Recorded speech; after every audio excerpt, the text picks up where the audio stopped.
Sylvia Smith. Sylvia Smith Brown. I think people are. Yes. It's time, Sylvia. It's time.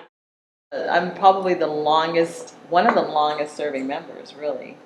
NCNW. I'm saying the Denver chapter 4 that has been pretty much active, and that's over 21 years now. Wow. Because Elbert Wedgeworth recruited me in 1994 to the organization, and I didn't quite know what I was getting myself into, and it turned out to be, I think I might have ended up doing the first Harambe would have been what I was doing, and at that time we used to do Harambe. We used to have 500 people in a room, and that was tough to do.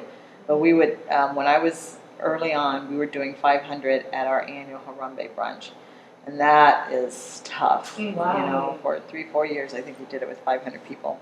And then, and I think back on when you're saying it's the timing of the organization, and it's, in some ways, the word for me, timeless, about her motto, the way Dr. Bethune lived, and what she spoke about, especially with the each one teach one, each one sort of reach one. I mean, and that has just proven to be over and over and over and over again something that, you take one, you bring them forward, right?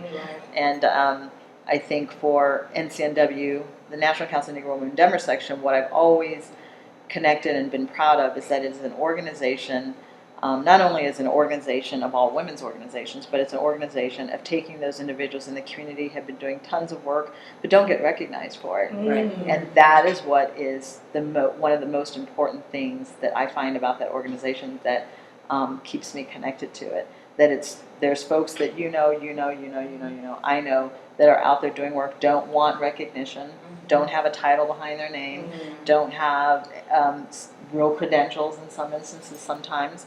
And they feel, but they too deserve to be recognized.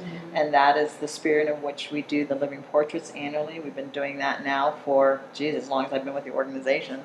We do that in conjunction with Denver Public Library. Also, not having been close to grandparents growing up, having met individuals that were clearly part of this organization long before I ever joined it. And that's Mrs. Marion Ellerby and her sister, Mrs. Rose Martin, and Versia Mitchell, who's passed on. Mrs. Marion Ellerby, we lost her a couple of years ago.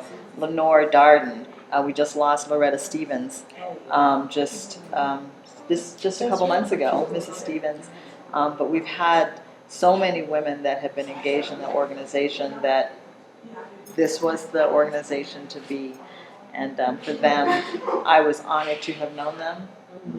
We had the chance to meet Dr. Height, and she came out and met these women. And so it continues, and it is a viable and important organization, and the mission still stays true today. So.